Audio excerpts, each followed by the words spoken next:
নীলিমা, এই ধরো তোমার গেট পাস। তুমি না 2-3 ঘন্টা ছুটি চেয়েছিলে, এই নাও গেট পাস। আর শোনো, তোমার যত ঘন্টা মনে চায় তুমি ছুটি কাটায় নিও, আমি সামলায় নিব। স্যার হাঁটা ছাড়েন তো, ফুলের সবাই আমাদেরকে নিয়ে কানাঘুষা করে। আরে রাখো তো, এই ফোনে আমার উপরে কথা বলবো এমন কেউ আছে নাকি?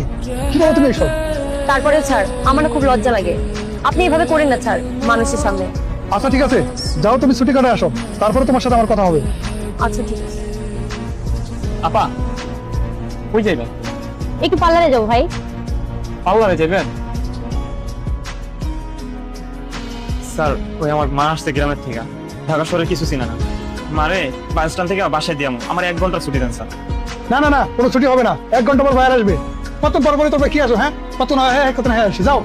স্যার একটু দেখেন না স্যার, আমার মা বাসা চিনে না। এই তোমার কানে করো না, পেট কথা করছি, যাও তো কাজ করো গিয়া। খালি ওর ছুটি, হ্যাঁ ছুটি, কাজ ঠিক। নাই পার্লারে যাইবো, 3 ঘন্টা ছুটি দিয়ে লাগবে।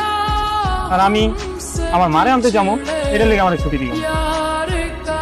ভাইয়া পাঠান কই যান? ওই যে হেঁটে দিলে তো আপনার কাম নাই, আপনার যেটা প্রয়োজন এটা আপনি চান, এলেন আপনার গেট পাস। কি ব্যাপার, 3 ঘন্টা ছুটি আইলো, কেবল 2 ঘন্টা হইলো। শুনেন, আপনার এত কিছু জানে কাম নাই, পড়তেছেন দারোয়ানের চাকরি করেন, সবকিছুতে এসে না গলায়। যেই ভাব দেখায় মনে হয় গার্মেন্টসের মালিকের গুণ। স্যার আসসালামু আলাইকুম। ওয়ালাইকুম আসসালাম। স্যার একটু কথা ছিল আপনার সাথে। হ্যাঁ বলো। গ্রাম থেকে আমার মা আসছে, আমার বাসা চিনে না। শকত স্যারের কাছে 1 ঘন্টা ছুটি চাইছিলাম। আল্লাহর নামটি দেখে যে এড়িয়ে যাবে তার মনের ইচ্ছা কখনোই পূরণ হবে না। তাই আল্লাহর এই নামটির জন্য একটি লাইক এবং সাবস্ক্রাইব করে যাও। বলছিলাম যে বাস স্ট্যান্ড থেকে আমার বাসা পর্যন্ত দিয়ে আসবো, আইসাই আমি প্রোডাকশন দিব। কিন্তু স্যার আমার ছুটি দিল না, বললো ভাইয়ার আসবে। কিন্তু আমার পাশের অপারেটর নাকি পার্লারে যাবো, স্যার 3 ঘন্টা ছুটি দিয়ে দিচ্ছে স্যার। স্যার আমার ছেলে হয়ে কি অপরাধ করছি স্যার? উনি ঠিকই বলছে স্যার, এই ফ্যাক্টরিতে 2 নিয়ম চলে স্যার। মেয়েদেরকে সব ফ্যাসিলিটি দেওয়া হয়, ছেলেদেরকে কোনো ফ্যাসিলিটি দেওয়া হয় না স্যার। আমরা যদি ঘন্টায় 1 পিস প্রোডাকশন কম দেই, আমাদের 34 দেওয়া যায় স্যার। আর উল্টা চোর বাজার মেয়েদের সাথে এসে গল্প করে, তাদের থেকে কোনো প্রোডাকশন হিসেবে নেয় না স্যার। এটা কোন নিয়ম স্যার?